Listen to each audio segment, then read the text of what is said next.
واتبعوا ما تتلو الشياطين على ملك سليمان وما كفر سليمان ولكن الشياطين كفروا يعلمون الناس السحر وما أنزل على الملكين ببابل هاروت وماروت وما يعلمان من أحد حتى يقولا إنما نحن فتنة فلا تكفر فيتعلمون منهما ما يفرقون به بين المرء وزوجه وما هم بضارين به من أحد إلا بإذن الله ويتعلمون ما يضرهم ولا ينفعهم ولقد علموا لمن اشتراه ما له في الآخرة من خلاق ولبئس ما شروا به أنفسهم لو كانوا يعلمون ولو أنهم آمنوا واتقوا لمثوبة من عند الله خير لو كانوا يعلمون يا أيها الذين آمنوا لا تقولوا راعنا وقولوا انظرنا واسمعوا وللكافرين عذاب أليم ما يود الذين كفروا من أهل الكتاب ولا المشركين أن ينزل عليكم من خير من ربكم والله يختص برحمته من يشاء والله ذو الفضل العظيم ما ننسخ من آية أو ننسها نأت بخير منها أو مثلها ألم تعلم أن الله على كل شيء قدير صدق الله العظيم اللهم صل على محمد وعلى آل محمد كما صليت على إبراهيم وعلى آل إبراهيم إنك حميد مجيد اللهم بارك على محمد وعلى آل محمد كما باركت على إبراهيم وعلى آل إبراهيم إنك حميد مجيد. یہودیوں کا ایک نظریہ یہ تھا کہ سیدنا سلیمان علیہ السلام کی جو حکومت تھی یہ جادو کے ذریعے قائم تھی، اور جادو کے ذریعے آپ نے جنات کو اور دوسری مخلوقات کو قابو کیا ہوا تھا. پھر جادو دو قسم کے تھے، ایک فلسطین کا جادو اور ایک عراق کا جادو. عراق کے جادو میں اللہ تعالیٰ نے انسانی شکل میں دو فرشتے بھیجے تھے جو بابل شہر میں آئے اور لوگوں کی آزمائش کے لیے آئے. لوگ ان کے پاس جاتے کہ جی ہمیں جادو سکھا دو، تو وہ فرشتے ان کو سمجھاتے کہ پہلی بات تو یہ ہے کہ جادو سے کچھ نہیں ہوگا، اللہ کے کرنے سے سب کچھ ہوگا، اور دوسری بات یہ ہے کہ ہم جو جادو سکھاتے ہیں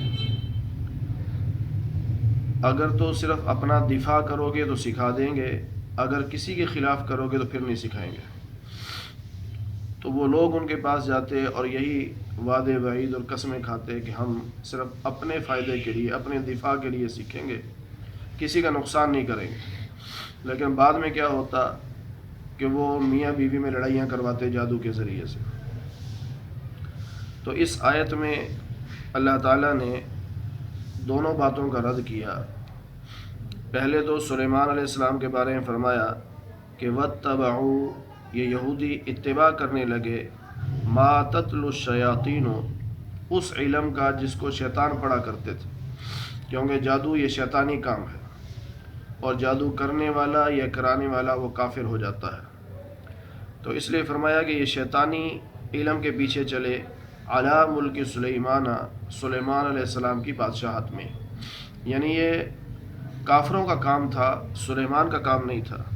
وما کفر سلیمان، بتا دیا کہ یہ شیطانی کام ہے اور یہ جادو یہ کفر ہے، اور ہمارے سلیمان علیہ السلام کفر نہیں کرتے تھے. ولکن الشیاطین کفروا، لیکن شیطان کفر کرتے تھے. یہ جادو شیطان کرتے تھے، سلیمان علیہ السلام نہیں کرتے. یعلمون الناس السحر، اور یہ لوگوں کو جادو سکھاتے تھے. یہ جو شیطان تھے یہ خود بھی جادو کرتے، لوگوں کو بھی جادو سکھاتے. اور دوسرا وہ علم وما انزل علی الملکین، جو ہم نے دو فرشتوں پر اتارا، اور وہ دو فرشتے بابل شہر میں آئے، اور ایک کا نام ہاروت تھا اور دوسرے کا نام ماروت تھا. وہ جس کو بھی سکھاتے ساتھ یہ کہتے تھے انما نحن فتنۃ، ہم تو تمہارے لیے آزمائش ہے، امتحان ہے، تو ہم سے نہ سیکھو، اور یہ جادو کرنا یا سیکھنا یہ کفر ہے، فلا تکفر، لہذا کفر نہ کرو۔ فیتعلمون منہما، بہرحال وہ پھر ان سے سیکھ لیتے، اور سیکھنے کے بعد ما یفرقون بھی بین المرء وزوجی، میاں اور بیوی کے درمیان جدائیاں کراتے جادو کے ذریعے سے۔ آج کل بھی یہ حالات بہت زیادہ ہیں، جادو بہت زیادہ ہو رہا ہے، بہت سارے لوگ اس کو کروا رہے ہیں، ذرا ذرا سی بات پر گھر اجاڑ دیے جاتے ہیں، اس لیے ان باتوں کا بہت خیال رکھنا چاہیے، اور ہمیں کوشش کرنی چاہیے کسی نیک صالح اللہ والے سے رابطہ رکھیں، ہر ایک بابے کے ہتھے نہ چڑھے، یہ ایمان کے بھی ڈاکو ہیں اور جیبوں کے بھی ڈاکو ہیں۔ ہمارے ایک دوست ہیں، عالم ہیں، ان کو بھی اللہ نے علم عطا کیا ہے جادو کے توڑ کا۔ انہوں نے مجھے خود ایک واقعہ سنایا، ان کا مولوی صاحب میں حیران ہوں کہ لوگ کہاں تک پہنچ جاتے ہیں۔ کہتے ایک آدمی میرے پاس آیا، کہنے لگا جی میں جب ڈیوٹی پہ چلا جاتا ہوں تو میرے گھر کوئی مرد آتا ہے، مجھے محلے والوں نے بتایا بھی کہ جی آپ کے جانے کے بعد ایک آدمی گھر میں داخل ہوتا ہے، تو میں سنتا رہا لیکن مجھے کوئی ثبوت نہیں مل رہا تھا۔ تو ایک دن میں نے ان سے کہا کہ جو ہی وہ آدمی میرے گھر میں داخل ہو تم باہر سے کنڈی لگا دینا اور مجھے فون کر دینا۔ کہتے انہوں نے باہر سے کنڈی لگائی اور مجھے فون کر دیا، میں کہتا 4-5 منٹ میں گھر پہنچ گیا۔ جب گھر پہنچا تو باہر سے میں نے کنڈی کھولی تو اندر سے کنڈی لگی ہوئی تھی، تو میں نے دروازہ کھٹکھٹایا، بیوی نے دروازہ کھولا تو میں نے جاتے اس کی پٹائی شروع کر دی۔ میں نے کہا کدھر ہے وہ آدمی؟ کون سا آدمی؟ کہا ابھی اندر آیا، سارا محلہ بتا رہا ہے کہ آدمی اندر آیا۔ اس نے کہا سارے گھر کی تلاشی لے لو۔ کہتے میں نے ہر جگہ کی تلاشی لے لی، کہیں مجھے کوئی انسان نہیں ملا، کہ میں بڑا پریشان۔ تو وہ ہمارے دوست ہیں، عالم ہیں، وہ کہنے لگے کہ جب میرے پاس آیا تو جب میں نے تشخیص کی تو پتہ چلا کہ ایک جن ہے جو انسانی شکل میں اندر جاتا ہے اور صرف اس کا مقصد میاں بیوی میں طلاق کروانا۔ یہ آج کل ہو رہا ہے اور یہ جادوگر بیٹھے ہوئے یہ کر رہے ہیں۔ جادو برحق ہے، اس میں کوئی شک نہیں، ہو جاتا ہے، عقیدہ پختہ ہو کہ ہوگا وہی جو میرا اللہ چاہے گا۔ لیکن جیسے بیماری ہوتی ہے ایسے ہی جادو ایک بیماری ہے، جیسے ہم بیماری کا علاج کرتے ہیں ایسے جادو کا علاج بھی کرنا ہے، لیکن وہ غلط طریقے سے نہیں۔ قرآن کریم کی آیات کے ذریعے سے جادو کا توڑ کروانا چاہیے، جس کو ہم نوری علم کہتے ہیں، اس کے ذریعے سے اپنے حالات کو قابو میں رکھنا چاہیے۔ پھر فرمایا کہ آگے فرمایا کہ وما هم بضارین به من احد الا باذن اللہ، یہ جو جادوگر ہیں یہ کسی کا نقصان نہیں کر سکتے مگر اللہ کی اجازت سے، جتنا اللہ چاہے گا اتنا نقصان ہوگا۔ اسے بعض لوگ تقدیر کو سمجھتے نہیں تو وہ اشکالات شروع کر دیتے ہیں کہ اس کا مطلب ہے اللہ چاہتا ہے تو اس لیے ہوگا، جب اللہ ہی کی مرضی سے ہونا ہے تو پھر ہمیں علاج کی ضرورت کیا ہے؟ دیکھیے تقدیر دو قسم کی ہے، ایک ہے تقدیر معلق اور ایک ہے تقدیر مبرم۔ تقدیر مبرم وہ ہوتی ہے جو اٹل ہوتی ہے کہ ایسا ہی ہوگا، اور تقدیر معلق وہ ہوتی ہے جس میں لکھ دیا جاتا ہے کہ اگر یہ آدمی یہ کام کرے گا تو اس کا اتنا فائدہ ہوگا، نہیں کرے گا تو یہ نقصان ہوگا۔ جیسے حدیث پاک میں ہے ماں باپ کی خدمت کرے گا تو اللہ تعالیٰ عمر میں برکت عطا فرما دیں گے، رزق میں برکت عطا فرما دیں گے۔ رشتہ داروں کے ساتھ اچھا سلوک کرے گا تو رزق میں برکتیں آئیں گی۔ ماں باپ کی نافرمانی کرے گا، بدسلوکی کرے گا تو عمر بھی کم ہو جائے گی، رزق بھی کم ہو جائے گا۔ اب یہ تو حدیث پاک میں ہے، اور اس طرح اس کو تقدیر معلق کہتے ہیں۔ تو تقدیر معلق میں یہ بھی لکھا ہے کہ اگر یہ جادو کرے گا اور اس پہ جادو ہو گیا تو اس کا یہ نقصان ہوگا، اگر جادو نہیں ہوگا تو یہ نقصان نہیں ہوگا۔ تو اس لیے ہمیں تو نہیں پتہ کیا ہوگا، ہمارے ذمہ ہے کہ ہم اپنے حالات کا خود جائزہ لے کر، جیسے ہم بیماری کے لیے دوائی لیتے ہیں، علاج کرواتے ہیں، اسی طرح ان چیزوں پہ بھی نظر رکھیں، اور خاص طور پر قرآن کریم کی تلاوت کا اہتمام کریں، تاکہ آج کل جو دور چل رہا ہے آپ حیران ہوں گے، ذرا ذرا سی بات پر لوگ جادو کے لیے پیچھے پڑے ہوتے ہیں۔ اجی ہم نے رشتہ مانگا تھا، رشتہ ملا نہیں، اب اس لڑکی پہ جادو کراتے ہیں کہ یہ اپنے گھر میں بس نہ سکے۔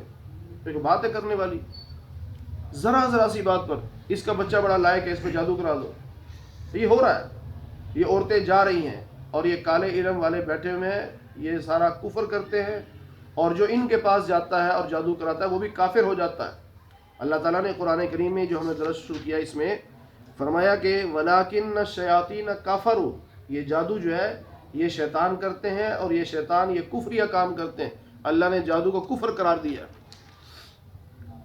اور نبی پاک صلی اللہ علیہ وسلم پر بھی ایک یہودی نے حملہ کیا تھا جادو کے ذریعے. لبید بن عاصم، یا غالباً لبید بن عاصم نام ہے اس کا. نبی پاک صلی اللہ علیہ وسلم پر 6 مہینے کیفیت ایسی رہی کہ دنیا کے معاملات میں، دین کے نہیں، دنیا کے معاملات میں آپ فرماتے ہیں کہ بعض دفعہ کام کیا ہوتا اور مجھے یوں لگتا جیسے نہیں کیا، بعض دفعہ نہیں کیا ہوتا اور لگتا یوں جیسے کر لیا. تو آپ فرماتے ہیں کہ میں لیٹا ہوا تھا، 2 فرشتے آ گئے، ایک میرے سرانے بیٹھ گیا، ایک میرے پاؤں کی طرف بیٹھ گیا. آپس میں باتیں کرنے لگ گئے. بھئی ان صاحب کو کیا ہے؟ دوسرا کہنے لگا ان پہ جادو ہے. کہ کس نے کیا ہے؟ کہ لبید بن عاصم نے کیا. کیسے کیا ہے؟ کہ جی فلاں علاقے میں ایک کنواں ہے، ویران ہے، اس میں ایک پتھر ہے، اس پتھر کے نیچے ایک کنگھی ہے، اس کنگھی کے 11 دندانے ہیں، اور ان دندانوں پہ منتر پڑھ کر وہ گرہ لگائے گی دھاگے کے ساتھ. اب وہ سارا کچھ نبی علیہ السلام کو خواب میں بتا دیا گیا. آپ صلی اللہ علیہ وسلم نے کسی صحابی کو بھیجا بھی لے کے آؤ، وہ لے آئے، وہاں سے کنویں کے نکال کے لائے، بقید آ گیا. اب اللہ تعالیٰ نے آخری 2 صورتیں جن کو سورہ معوذتین کہتے ہیں، قل اعوذ برب الفلق اور قل اعوذ برب الناس، یہ نازل فرمائی. دونوں صورتوں کی 11 آیات ہیں. اللہ نے فرمایا میرے محبوب آپ ایک آیت کی تلاوت کریں، ایک گرہ کھول دیں، ایک آیت کی تلاوت کریں، ایک گرہ کھول دیں. 11 آیتیں آپ کو دی ہیں، 11 گرے لگی ہوئی ہیں. جو ہی آپ 11 گرہ کھول دیں گے سارا جادو ختم ہو جائے گا. اور ہو گیا ختم.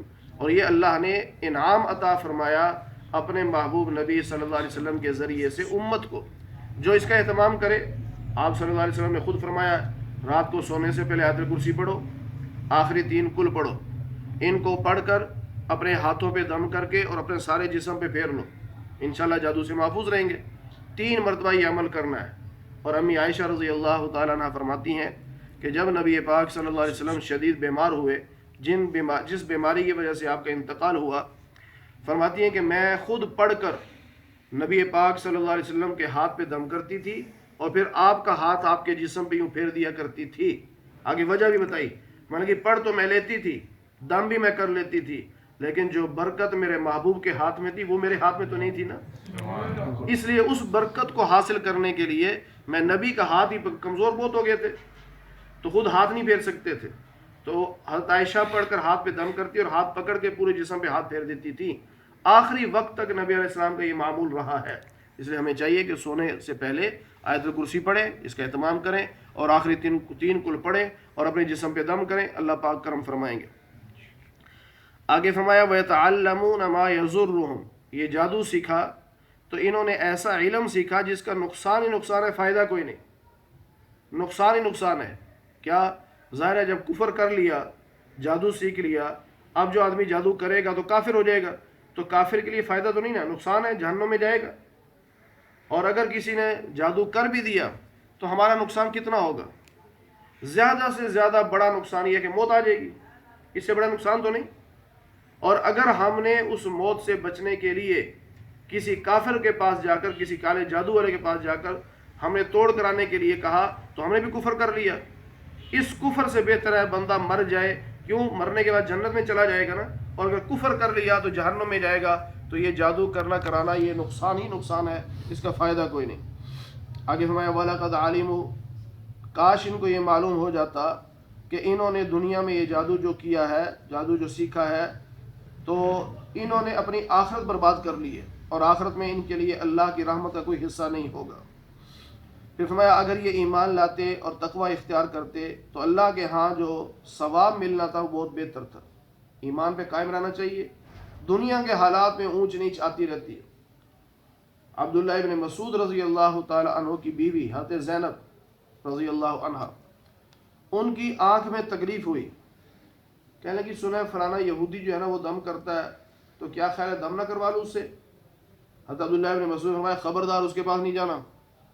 دیکھو یہودی سے روک رہے ہیں، اور ادھر نبی پاک صلی اللہ علیہ وسلم خود دم کرتے ہیں، آپ کے صحابہ ایک دوسرے کو دم کرتے ہیں، حضرت ابو سعید خدری خود دم کرتے ہیں، حضرت عبداللہ ابن مسعود نے خود دم کیا ہے، یہ ساری احادیث سے ثابت ہے۔ تو جو قرآن پڑھ کے دم کر رہا ہے اس کے پاس وہ جا رہے ہیں، اور جو یہودی دم کر رہا ہے عبداللہ ابن مسعود نے روک دیا، فرمایا اس کے پاس نہ جانا۔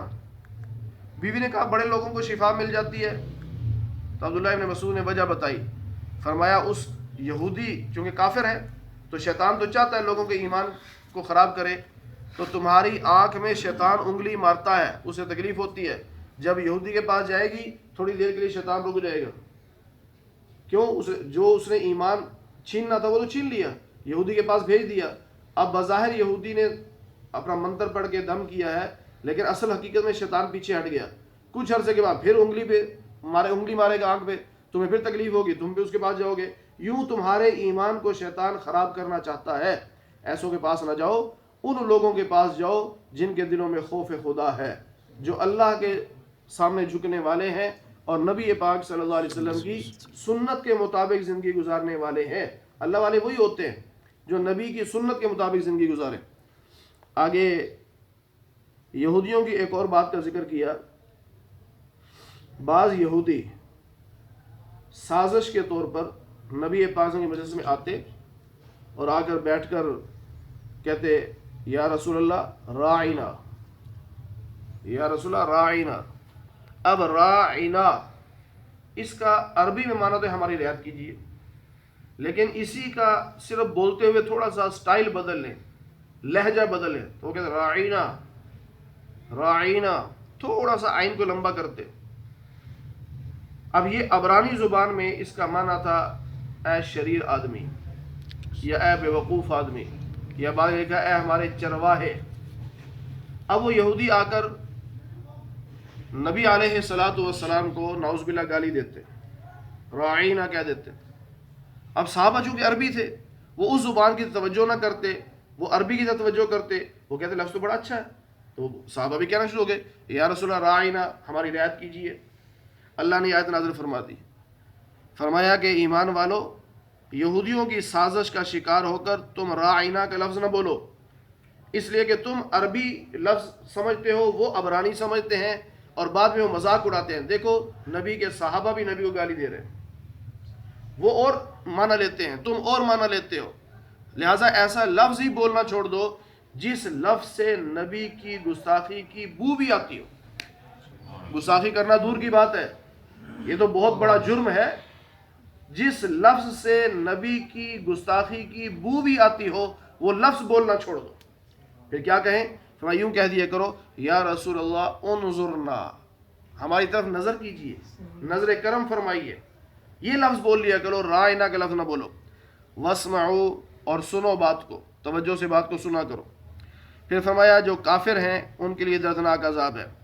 فرمایا اہل کتاب ہوں یا مشرک ہوں، وہ کافر یہ چاہتے ہیں، وہ کافر یہ ہرگز نہیں چاہتے کہ اللہ تعالیٰ اپنے محبوب نبی پر وحی نازل فرمائے، انہیں تکلیف ہوتی ہے۔ جب بھی وحی آتی ہے ان کو تکلیف کس وجہ سے ہوتی ہے؟ حسد کی بنیاد پر۔ اگر فرمایا کہ وہ حسد کی بنیاد پر تکلیف محسوس کرتے ہیں، اور یہ کئی بار میں بیان کر چکا ہوں اور کئی بار یہ بات گزر چکی ہے، شروع میں بھی، درمیان میں بھی، یہاں پہ بھی، آگے پھر ایک اور آیت آ رہی ہے کہ یہودیوں نے کلمہ کیوں نہیں پڑھا تھا؟ حسد کی بنیاد پر۔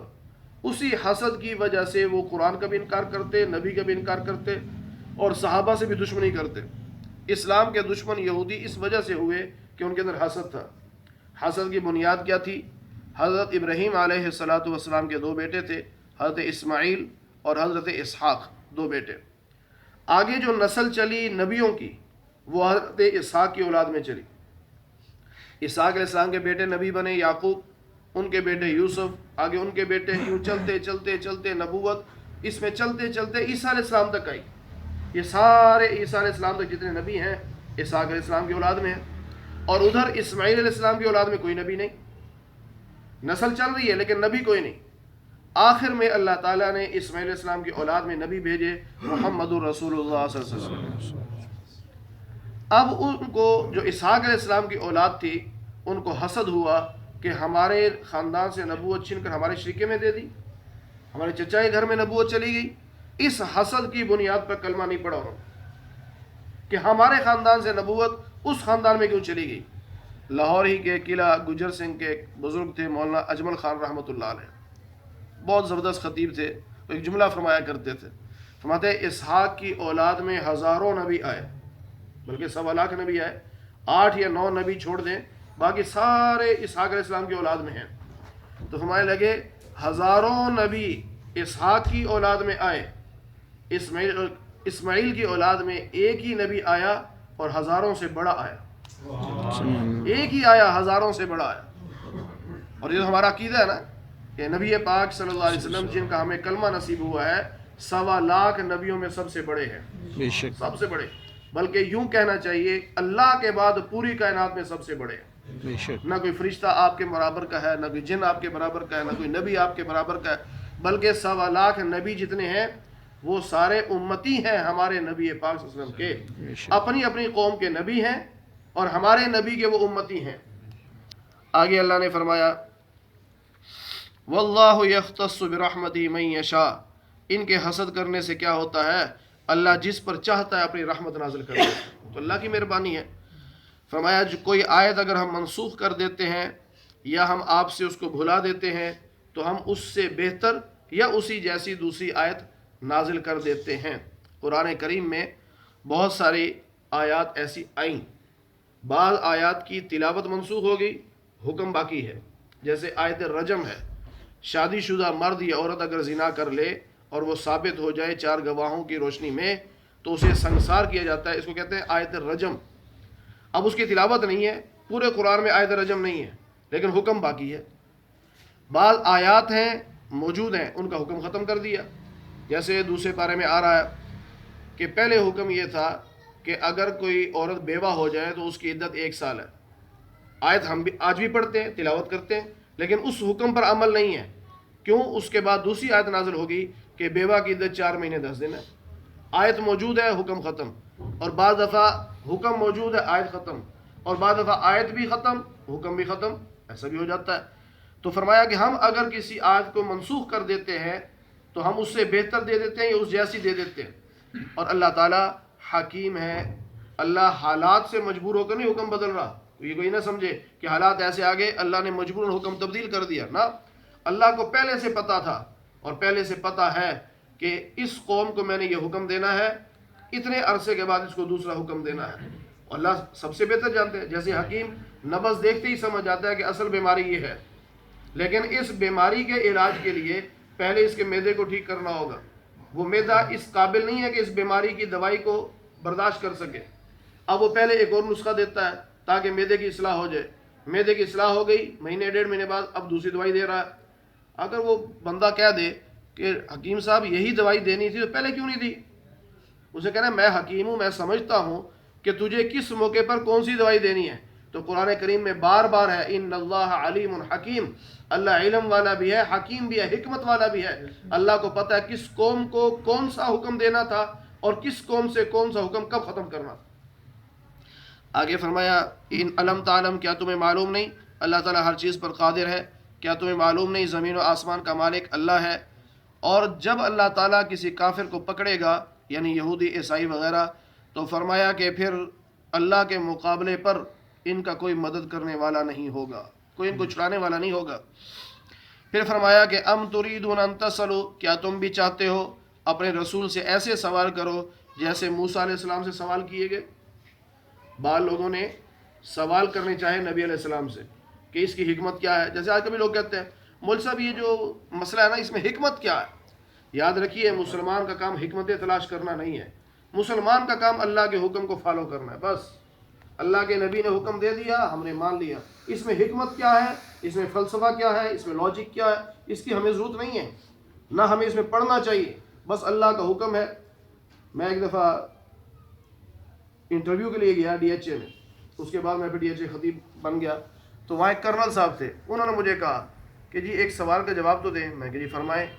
کہنے کہ ظہر عصر کی نماز میں امام آہستہ قرات کرتا ہے، مغرب عشاء فجر میں زور سے کرتا ہے، اس کی حکمت کیا ہے؟ میں نے کہا حکمت کے چکر میں نہیں پڑتے، اللہ کے نبی نے یوں کیا ہے، ہم نے یوں ہی کرنا ہے۔ اس کو یہ بات اتنی پسند آئی، کہنے کہ ہم نے آپ کو اپنا خطیب رکھ لیا۔ میں اس چکر میں کیوں پڑھتے ہو؟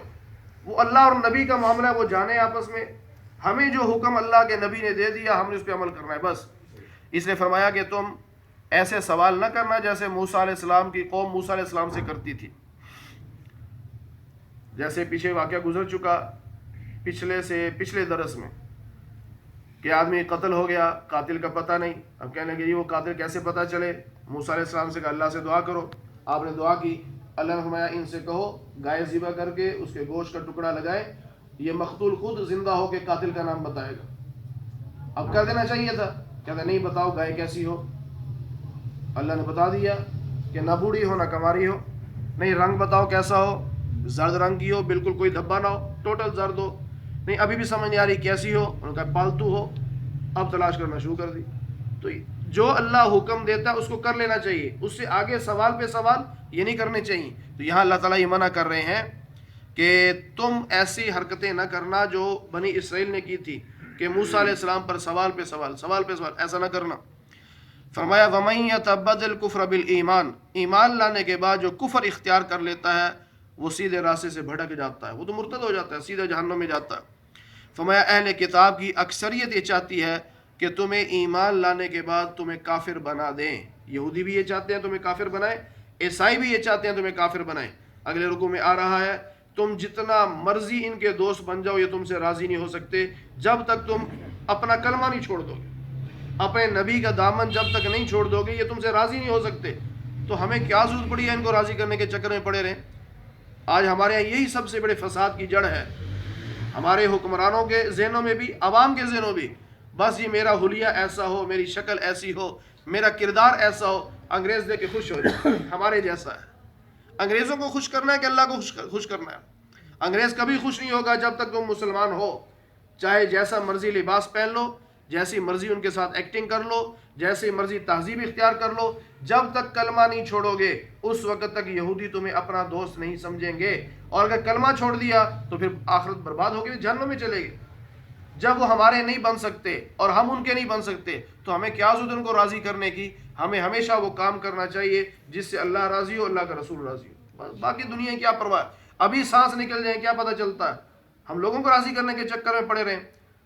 آپ کے لاہوری کے شیراوالا گیٹ کے مولانا احمد لاہوری رحمۃ اللہ فرمایا کرتے تھے، لوگ کہتے ہیں نہیں میں برادری کو راضی کر لوں. فرمایا اپنے ران کا گوشت کاٹ کے قیمہ بنا کر کباب بنا کر برادری کو کھلا دو تب بھی برادری راضی نہیں ہوگی. کوئی کہے گا نمک تیز ہے، کوئی کہے گا مرچیں تیز ہے. برادری تو کبھی راضی نہیں ہوتی، لوگ کبھی راضی نہیں ہوتے.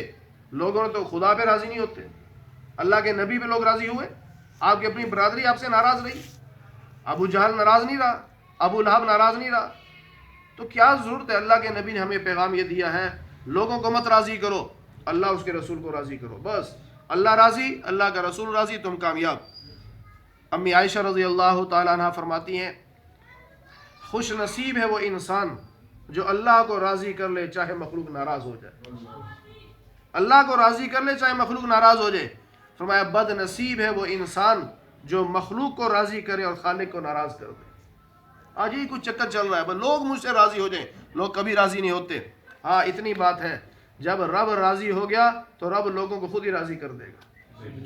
آپ نے کبھی سوچا ہے 1.25 لاکھ نبیوں میں سے کسی ایک نبی کی گستاخی آپ برداشت کر سکتے ہیں؟ نہیں. کوئی آدمی کر سکتا ہے برداشت؟ کیوں؟ اتنی محبت کیوں ہے ہم سے؟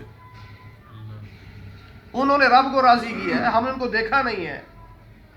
انہوں نے رب کو راضی کیا، رب نے ان کی محبت ہمارے دل میں اتنی بٹھا دی کہ ہم ان کی گستاخی برداشت نہیں کر سکتے. ہم نے صحابہ کو نہیں دیکھا لیکن صحابہ کی محبت ہمارے دلوں میں بیٹھ گئی. کس نے بٹھائی؟ اللہ نے بٹھائی. جب ہم رب کو راضی کریں گے تو اللہ تعالیٰ ہمارے دلوں میں، مخلوق کے دلوں میں ہماری محبت بٹھا دے گا. اور حدیث پاک میں ہے کہ جب کوئی آدمی اللہ کو راضی کر لیتا ہے اللہ تعالیٰ سیدنا جبریل کو بلاتے ہیں، کہتے ہیں جبریل فلاں آدمی سے مجھے محبت ہوگی تو بھی اس سے محبت کر. پھر جبریل فرشتوں میں اعلان کرتے ہیں فلاں آدمی سے اللہ کو محبت ہوگی تم بھی محبت کرو. فرشتے محبت کرنا شروع کر دیتے ہیں. پھر فرشتے زمین والوں پر اعلان کرتے ہیں، زمین کے مخلوق سے کہتے ہیں فلاں آدمی سے اللہ کو محبت ہوگی تم بھی محبت کرو، یہاں تک کہ زمین کے ساری مخلوق کے دلوں محبت پیدا ہو جاتی ہے. آپ اپنے قریب کی مثال لے لیں، حضرت داتا صاحب جو ہے علی حجویری رحمۃ اللہ علیہ، ہم نے دیکھا ان کو، ہماری رشتہ داری تھی، ان کی محبت ہمارے دلوں میں کیوں ہے؟ لوگ دھڑا دھڑ وہاں فاتحہ خوانی کرنے کیوں جاتے ہیں؟ اس لیے کہ انہوں نے رب کو راضی کیا، اللہ نے مخلوق کے دل میں محبت بٹھا دی۔ جب ہم اللہ کو راضی کریں گے اللہ مخلوق کے دلوں میں خود بخود محبت بٹھا دے گا، لیکن جب ہم مخلوق کو راضی کرنے کے چکر میں پڑیں گے پھر اللہ مخلوق کے حوالے کر دے گا کہ میں تم سے راضی نہیں، جاؤ پھر بھگت لو، بھگتتے ہو۔ آگے فرمایا کہ وَدَّ كَثِيرٌ مِّنْ أَهْلِ الْكِتَابِ، اہل کتاب کی اکثریت چاہتی ہے کہ تمہیں ایمان کے بعد کافر بنا دے۔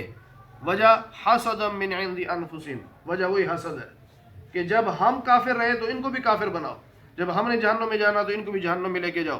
اب ظاہری بات ہے غصہ چڑھتا ہے کہ اچھا یہودی اور عیسائی ہمارے دشمن، اس زمانے میں تھوڑے سے تھے جو مدینہ میں یہودی رہتے تھے، اب غصہ چڑھ رہا تھا صحابہ کو۔ اللہ فرمایا نہیں، تم نے انتقام نہیں لینا، فاعفوا واصفحوا، معاف کر دو، ان کی چالوں کو، ان کی سازشوں کو چھوڑ دو۔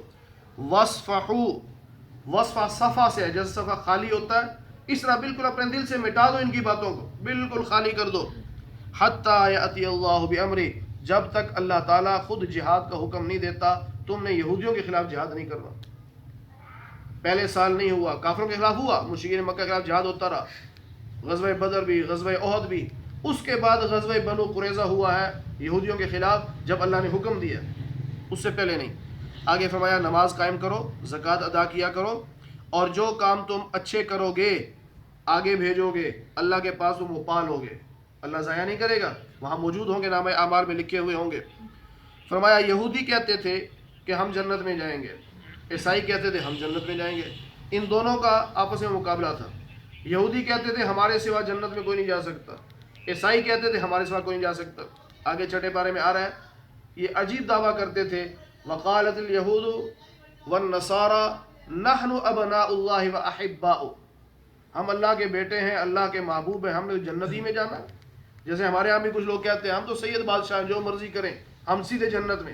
نہ، یہ دعووں سے جنت نہیں ملے گی، جنت اعمال اور اللہ کی رحمت سے ملے گی۔ اعمال کریں گے اللہ کو راضی کرنے کے لیے، اعمال کے بھروسے پر جنت نہیں، جنت اللہ کی رحمت سے ملے گی۔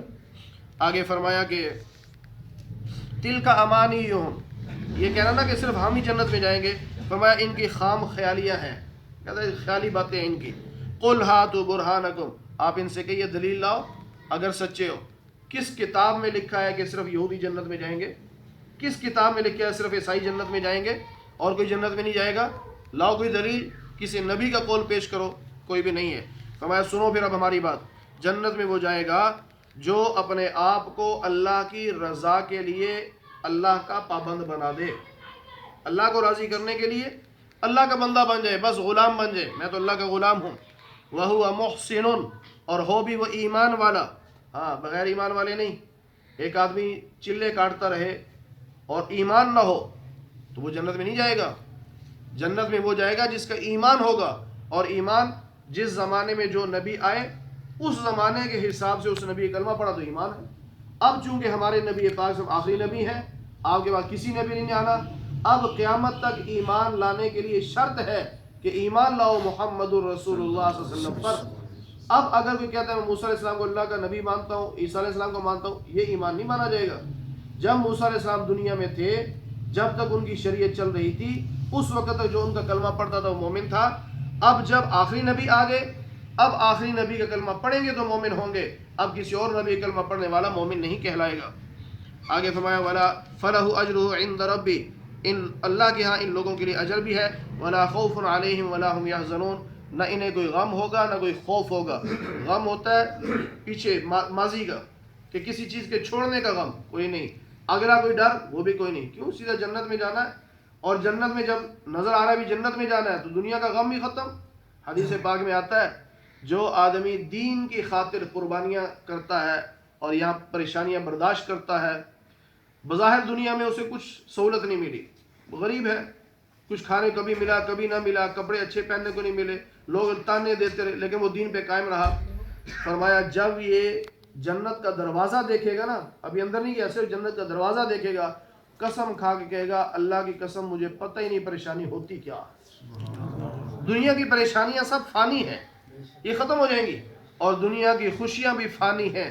جو یہاں بڑی عیاشی میں پڑا رہا، اللہ اس کے رسول کو بھولا رہا، بظاہر اس کے پاس سب کچھ ہے، دنیا کی ہر دولت اس کے پاس ہے، لیکن جب وہ جہنم کا دروازہ دیکھے گا تو قسم کھا کے کہہ دے گا اللہ کی قسم مجھے پتہ نہیں خوشی ہوتی کیا ہے، بھول جائے گا سب کچھ۔ تو اس لیے دنیا کی پریشانیاں یہ درجات بلند کرنے کے لیے ہوتی ہے، ان کو برداشت کرتے رہیں اللہ کی رضا کے لیے، اللہ کی رضا کے لیے برداشت کرتے رہیں اور آگے چلتے رہیں، اللہ کو راضی کریں، اللہ کے رسول کو، بس دو چیزیں ذہن میں بٹھا لیں، اللہ راضی ہو، اللہ کا رسول راضی ہو۔ بلکہ پورے قرآن کا خلاصہ مولانا احمد لاہوری رحمۃ اللہ علیہ فرمایا کرتے تھے، اللہ کو عبادت کے ذریعے، نبی کو اطاعت کے ذریعے، اللہ کی مخلوق کو خدمت کے ذریعے راضی کر لو، یہ پورے قرآن کا خلاصہ ہے۔ اللہ کی عبادت، نبی کی اطاعت اور مخلوق کی خدمت۔ مخلوق کی خدمت کس بنیاد پر؟ کہ اللہ کی مخلوق ہے، اللہ کے بندے، اس نیت سے، ورنہ وہ پارٹی بازی کی بنیاد پر نہیں، اللہ کی مخلوق سمجھ کر خدمت کرو اور نبی کی سنت پہ عمل کرو اور اللہ کے حکم کو مانو، تو انشاءاللہ اللہ بھی راضی ہوگا، اللہ کا رسول بھی راضی ہوگا۔ اللہ تعالیٰ ہمیں قرآن کریم کی صحیح سمجھ نصیب